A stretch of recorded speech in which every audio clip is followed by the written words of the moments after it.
Greetings everyone, welcome to my YouTube channel. मेरा नाम इरम फातिमा है और मैं आपको इंग्लिश स्पीकिंग सिखाने वाली हूँ कि आप कैसे इंग्लिश सेंटेंस बना सकते हैं और कैसे इससे इंग्लिश बोल सकते हैं। तो ये फर्स्ट डे क्लास है, तो मैं आपको बिल्कुल ज़ीरो से सिखाऊंगी पूरा। तो आप लोग पूरा वीडियो देखें और मैं रोज़ अपलोड करूंगी वीडियो, तो आप लोग सारे वीडियोस देखें और जो आप लोग को ना समझ में आए वो कमेंट सेक्शन में आप पूछ सकते हैं। मैं पूरी तरह कोशिश करूंगी कि आपके सारे डाउट क्लियर करूं। ओके, तो हम आपका क्लास स्टार्ट करते हैं और हम आपको एंड में एक्सरसाइज भी देंगे जिसको आपको कमेंट बॉक्स में करना है, फिर मैं उसे चेक करूंगी। तो पूरा वीडियो देखें। तो ठीक है, स्टार्ट करते हैं। तो सबसे पहले हम आपको बता देते हैं सेंटेंस के बारे में। ठीक है, तो 3 तरह के सेंटेंस के बारे में मैं आपको बताने जा रही हूँ।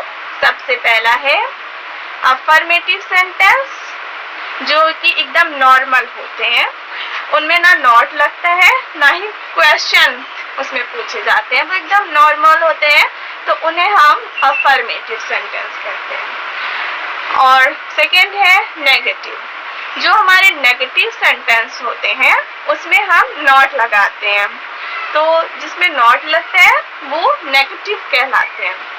और थर्ड है इंट्रोगेटिव सेंटेंस। इंट्रोगेटिव सेंटेंस हम उन सेंटेंस को कहते हैं जिसमें हम किसी से कोई क्वेश्चन पूछ रहे होते हैं, तो क्वेश्चन वाले जो सेंटेंस होते हैं उन्हें इंट्रोगेटिव सेंटेंस कहा जाता है। ठीक है, अब मैं आपको बताने जा रही हूँ कि सब्जेक्ट किसे कहते हैं और वर्ब किसे कहते हैं, क्योंकि ये बहुत इम्पोर्टेंट है। ठीक है, इसलिए मैं आपको पहले दिन ये क्लियर कर देना चाहती हूँ ऑल द थिंग्स। और तो कल से हम आपको टेंस पढ़ाएंगे, जितने भी 12 टेंसेस होते हैं कल से स्टार्ट करेंगे। तो हम यहाँ पे आपको स्ट्रक्चर एक समझाना चाहते हैं कि किस तरह से सेंटेंस होते हैं। ठीक है, तो सब्जेक्ट किसे कहते हैं? सब्जेक्ट वो होता है जो काम करने वाला होता है, यानी कर्ता।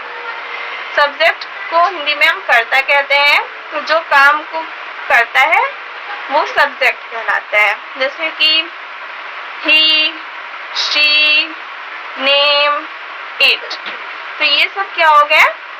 सब्जेक्ट हो गया। अब वर्ब किसे कहते हैं? वर्ब उसे कहते हैं जो क्रिया होती है, जैसे कि जो भी हम काम कर रहे हैं वो काम के नाम को हम वर्ब कहते हैं, क्रिया कहते हैं। जैसे कि कम, गो, ईट, बात, तो ये सब क्या हो गई? क्रिया हो गई। ठीक है, तो अब हम आपको बताते हैं कि सेंटेंस कैसे बनाना है। तो ये आपका पहला दिन है, इस वजह से हम कैन से स्टार्ट करते हैं। ठीक है, कैन वाला थोड़ा इजी होगा तो आपको अच्छे से समझ में आएगा। ठीक है, कैन का मतलब होता है कोई काम कर सकना, यानी कोई एबिलिटी बताना कि हम ये कर सकते हैं। तो जहाँ पे कर सकता है, सकती है, सकते आए, तो वो कैन वाले होते हैं। ठीक है, तो जिसके आखिरी में सकता, सकती, सकते हो, यानी कि मैं कर सकता हूँ, वो कर सकती है, वो कर सकते हैं, तो ये सब कैन से बनेंगे। ठीक है, तो हमने कैन वर्ड लिया। अब हम पहले तो रूल समझते हैं कि अफर्मेटिव का क्या रूल है, नेगेटिव का क्या रूल है, इंट्रोगेटिव का क्या रूल है। तो आपको पहला दिन डिफिकल्ट लग सकता है, लेकिन ये डिफिकल्ट है नहीं। अगर आप इसके नोट्स बनाएंगे और साथ साथ प्रैक्टिस करेंगे तो आपको बहुत अच्छे से समझ में आएगा। और जो ना समझ में आए आप वीडियो दोबारा करके देख सकते हैं, वरना आप कमेंट में पूछ सकते हैं। तो ठीक है, पहले हम आपको अफर्मेटिव का रूल बताते हैं। तो अफर्मेटिव का रूल है, सबसे पहले आप सब्जेक्ट लिखिए, फिर हेल्पिंग वर्ब लिखिए और फिर वर्ब लिखिए। तो ये अफर्मेटिव का रूल हो गया। अब हम नेगेटिव का रूल, तो नेगेटिव में सबसे पहले आपको सब्जेक्ट लिखना है, फिर हेल्पिंग वर्ब लिखना है, फिर नॉट लिखना है, ठीक है। नॉट हेल्पिंग वर्ब के बाद इसमें सिर्फ और सिर्फ नॉट आ जाएगा, पहले में नॉट नहीं था, इसमें नॉट आ जाएगा हेल्पिंग वर्ब के बाद, फिर वर्ब, मतलब सेम ही रहेगा, सिर्फ इसमें नॉट एक्स्ट्रा आ जाएगा, हेल्पिंग वर्ब के बाद नॉट लग जाएगा, ठीक है। और फिर इंट्रोगेटिव का रूल है, सबसे पहले आप हेल्पिंग वर्ब लिख दिए, फिर आप सब्जेक्ट लिखिए, फिर आप वर्ब लिखिए, ठीक है। बस इसमें ये करना है कि सब्जेक्ट को सबसे पहले जो है, बस इसमें आपको इतना करना है कि जो है हेल्पिंग वर्ब को सबसे पहले ले आना है, फिर सब्जेक्ट लिखना है और फिर वर्ब लिखना है, ठीक है। तो अब हम पहले अफर्मेटिव से लेते हैं। अफर्मेटिव, जैसे कि मुझे कहना है कि मैं पढ़ सकती हूँ, तो ये क्या है, एकदम नॉर्मल है, ना इसमें नॉट है ना इसमें क्वेश्चन मार्क है। तो हम इसे कैसे बनाएंगे, तो रूल आपको बता दिया मैंने, तो रूल के अकॉर्डिंग ऐसे बनाएंगे। सबसे पहले सब्जेक्ट, सब्जेक्ट क्या है, मैं को इंग्लिश में आई कहते हैं, तो क्या लिखेंगे आई। फिर क्या लिखना है, हेल्पिंग वर्ब, हेल्पिंग वर्ब क्या है, कैन, क्योंकि सकता है सकती है तो सकता सकती के लिए कैन लगेगा, तो आई कैन।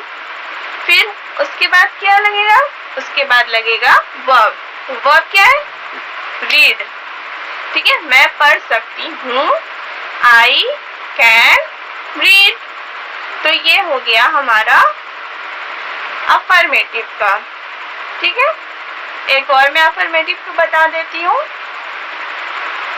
वह दौड़ सकता है, तो रूल था सबसे पहले हमारा सब्जेक्ट, तो ही, फिर उसके बाद हेल्पिंग वर्ब कैन, फिर उसके बाद वर्ब रन, तो क्या हो गया, वह दौड़ सकता है, ही कैन रन। तो ठीक है, तो ये अफर्मेटिव आपका हो गया, और मुझे लगता है आपको समझ में आ गया होगा। अगर नहीं आया तो वीडियो दोबारा से देख लीजिएगा, तो बहुत आसानी से आ जाएगा, ठीक है। फिर अब हम आते हैं नेगेटिव वाले पे।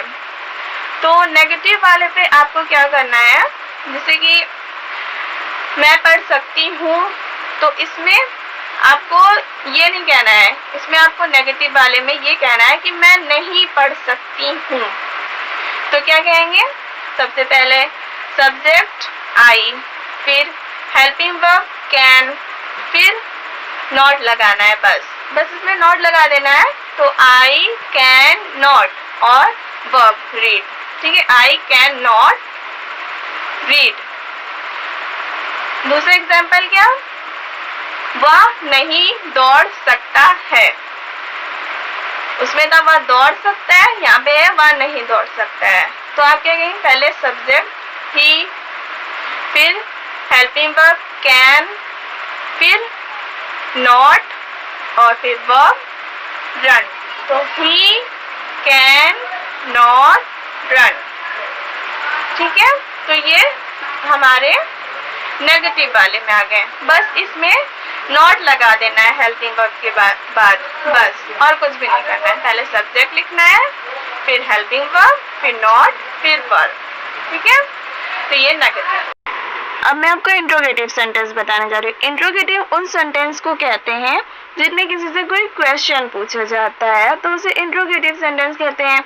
इसका रूल है, पहले हेल्पिंग वर्ब, फिर सब्जेक्ट, फिर वर्ब।